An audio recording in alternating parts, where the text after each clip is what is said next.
Price the Lord, ஹல்லேலூயா. கிறிஸ்துவுக்குள் பிரியமானவர்களே, இந்த அருமையான காலை வேளையிலும் தேவ சமூகத்துக்கு வந்த உங்கள் ஒவ்வொருவரையும் இயேசுவின் நேற்று நாமத்தினாலே அன்பின் வாழ்த்துக்கள். இந்த நாளிலும் சங்கீதம் 34:5 அடியேன் வாசிக்கிறேன்.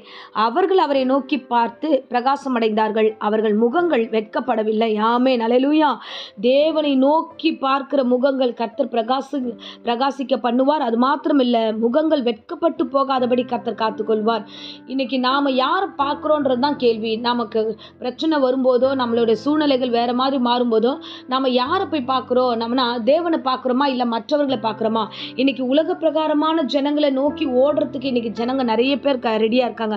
பிரச்சனை வந்ததும் 4 பேர்கிட்ட ஷேர் பண்ணி அதை பெரிய இஷ்யூ ஆக்கி அவங்களே பார்த்துக்கிட்டு ஓடுறது, இல்லை எதனா ப்ராப்ளம் வந்தது, பண தேவையாக இருக்குது, ஸோ முக்கியமான காரியம் வந்து போய் ஜனங்களை போய் தேடி அவங்களுடைய காரியங்களை போய் பார்க்க வேண்டியதாக இருக்குது. இந்த மாதிரி நிறைய காரியங்கள் நிறைய பேரை பார்க்குறோம், மனுஷர்களை பார்க்குறோம், அவங்க நோக்கி பார்க்குறோம், அவங்க கையை பார்த்துட்டு இருக்கிறோம். அவங்க ஏதாவது நமக்கு செய்ய மாட்டாங்களா, அவங்க ஏதாவது நமக்கு உதவி பண்ண மாட்டாங்களான்னு எதிர்பார்க்குறோம். இல்லை, நம்ம முதலாவது யாரை தேடணும்னா தேவனை தான் தேடணும். அதுதான் வசனம் சொல்லுது, முதலாவது தேவனுடைய ராஜ்யம் நீதியும் தேடுங்கள் என்று.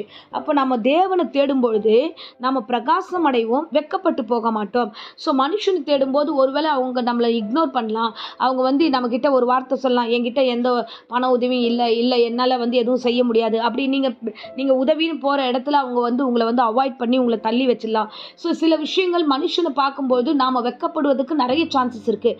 ஆனால் நீங்கள் தேவனை நோக்கி பார்க்கும்போது உங்கள் முகங்கள் ஒரு நாளும் வெட்கப்பட்டு போகாதபடி கர்த்தர் உங்கள் தலையை உயர்த்துவார். ஆமென், ஹல்லேலூயா. அதுதான் தொடர்ந்து நம்ம வாசிக்கும் போது, இந்த ஏழை கூப்பிட்டார், கர்த்தர் கேட்டு என்னை எல்லா இடுக்கண்ணிலிருந்தும் நீக்கலாக்கி ரட்சிக்கிறார். இந்த ஏழை கூப்பிட்டா அவர் கேட்பாரு.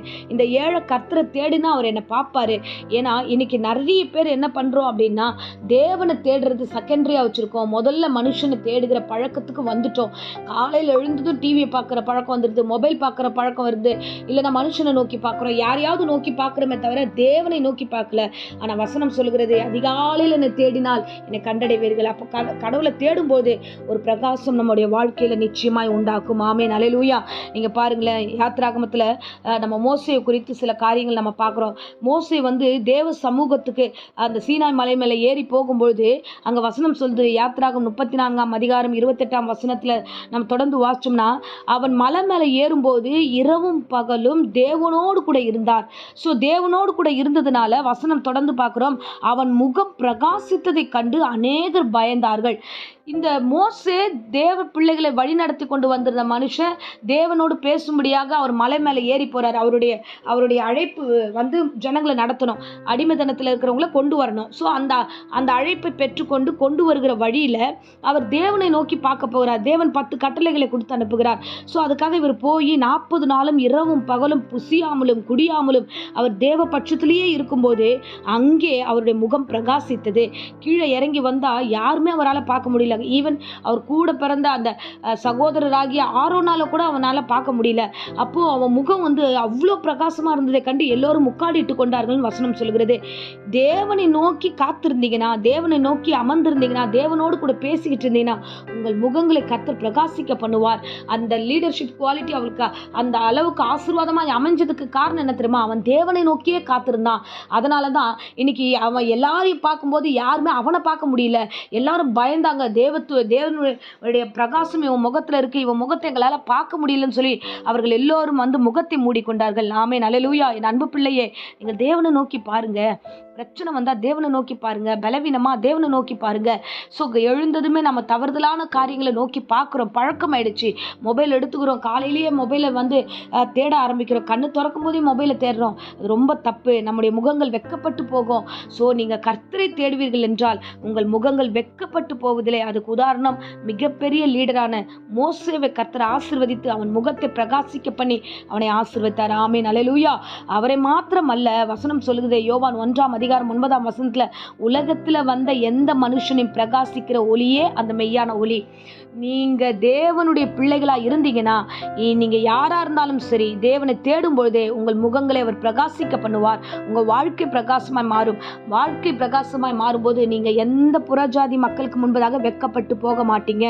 ஸோ தேவனை தினந்தோறும் பாருங்க, அவரை தேடுங்க, ஆண்டவர் உங்களை நிச்சயமாய் நடத்துவார். இன்றையிலேருந்து ஒரு 7 நாள் எடுத்துக்கோங்க, அவரை நோக்கி பாருங்க, பிரச்சனையை சொல்லுங்க, தேவ சமூகத்தில் ஒப்பு கொடுங்க.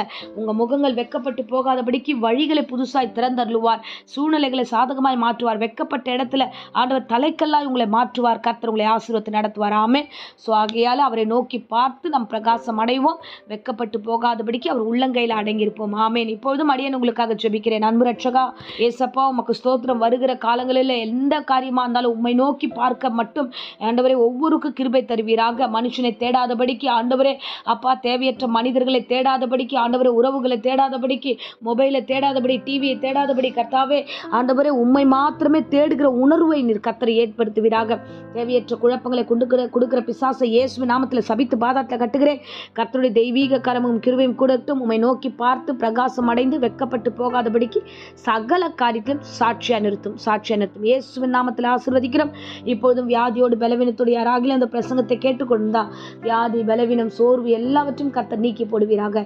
கர்த்தர் பூரண சுகத்தை கொடுத்து வழிநடத்தும். இந்த பிரசங்கத்தை கேட்கிற ஒவ்வொரு வீடுகளில் சமாதானம் நிலை வருவதாக, ஆசீர்வாதங்கள் பெருகுவதாக. ஒவ்வொரு குடும்பம் வெட்கப்பட்டு போகாதபடிக்கு தொடர்ந்து வழிநடத்துவீராக. இயேசுவின் நாமத்திலே ஜெபித்து ஒப்பு கொடுக்கிறேன் நல்ல பிதாவே. ஆமென். ஆமென். Praise the Lord. God bless you.